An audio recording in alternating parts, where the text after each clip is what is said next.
Friends நம்ம இன்றைக்கி இதை பற்றி பார்க்க போகிறோம். மல்லி வேறு பெரிய எபிசோடில் என்ன இன்ட்ரெஸ்டிங்கான சுவாரஸ்யமான விஷயம் நடக்க போகிறாங்க பார்க்க போகிறோம். வாங்க வீடியோக்குள்ளே போயிடலாம். நம்முடைய அன்னபூர்ணிக்கும் இந்த போதும் ஒன்று கிழவிக்கும் பார்த்திங்கன்னா பயங்கரமான சண்டைங்க. எதுக்காக பார்த்திங்கன்னா நம்மளுடைய மல்லி பார்த்திங்கன்னா அந்த டிவோர்ஸ் பேப்பரில் என்னால் கையெழுத்து போட முடியாது. முன்னாடி நான் கான்ட்ராக்ட் கல்யாணத்தில் ஆனால் இப்போ விஜய் கல்யாணம் பண்ணிட்டு உரிமையோடு வந்திருக்க சட்டப்பூர்வமாக நீங்கள் என்னை அதட்டி உதட்டி எல்லாம் என்னை கையெழுத்து போட வைக்க முடியாது. என்னால் கையெழுத்து போட முடியாது. நான் தான் விஜயோட ஒய்ஃபு, வெண்பா தான் என்னுடைய குழந்தை அப்படின்ற மாதிரி சொல்கிறாங்க.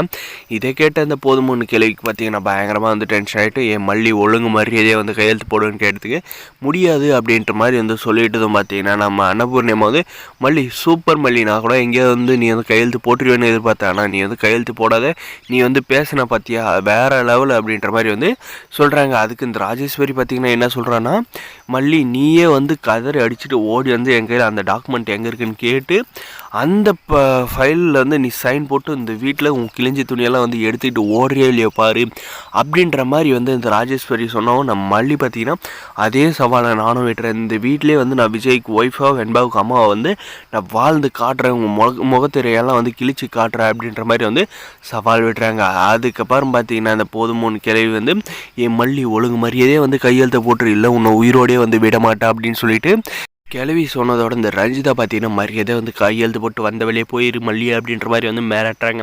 அதுக்கப்புறம் பார்த்தீங்கன்னா இவங்க 2 பேர் சவால் விட்டுக்காவும் நம்மளுடைய போதுமொன்று கிழக்கும் அன்னபூர்ணிக்கு சண்டை ஆரம்பிச்சிருந்தீங்க. ஆரம்பிச்சதும் பார்த்தீங்கன்னா எவ்வளோ தைரியம் தான் நீ என்னவே இப்படி சொல்லுவ, என் பேரை மாற்ற சொல்கிற அப்படின்னு சொல்லிட்டு நம்மளுடைய அன்னபூர்ணியும் போதுமொன்று கிழவியும் பார்த்தீங்கன்னா 2 பேர் அடிச்சுக்கிறாங்க. அடிச்சுக்கிட்டது பார்த்தீங்கன்னா இந்த போதுமொன்று கிழவி பார்த்தீங்கன்னா அங்கே இருக்கிற ஜாடியெல்லாம் எடுத்து நம்ம அன்னபூர்ணி அம்மா மண்டையை உடைக்க முயற்சி பண்ணுறாங்க. ஆனால் பார்த்தீங்கன்னா அவங்களுடைய ஸ்ட்ரென்த்துக்கு ஈடு கொடுக்க முடியாது. நம்முடைய போதுமான கிழவி கழுத்தை நம்ம அன்னபூர்ணி அம்மா பிடிச்சிடுறாங்க. இதுக்கப்புறம் பார்த்தீங்கன்னா 2 பேர் விலக்கி விட்றாங்க. ஆனால் பார்த்தீங்கன்னா விளக்க முடியாத பார்த்தீங்கன்னா 2 பேரும் பிடிச்சி இழுக்கிறாங்க. அதுக்கப்புறம் பார்த்தீங்கன்னா நம்மளுடைய ராஜேஸ்வரி அதுக்கப்புறம் இந்த போதுமொன்று கிழவி அடங்காதனால பார்த்தீங்கன்னா போதுமொன்று உனக்கு அறிவு இல்லையா, உனக்கு சுத்தமாக மூளை இல்லையா, நான் தான் உன்னை பொறுமையாருன்னு சொல்கிறேனே, உனக்கு கொஞ்சம் கூட அறிவுன்றது இல்லையா அப்படின்ற மாதிரி எல்லாம் கேட்குறாங்க. அதுவும் போக நீ இவங்கள மாதிரி லோக்கல் தானே, அதனால தான் உங்க லோ கிளாஸ் புத்தியை காட்டுறேன் அப்படின்ற மாதிரி சொல்கிறாங்க.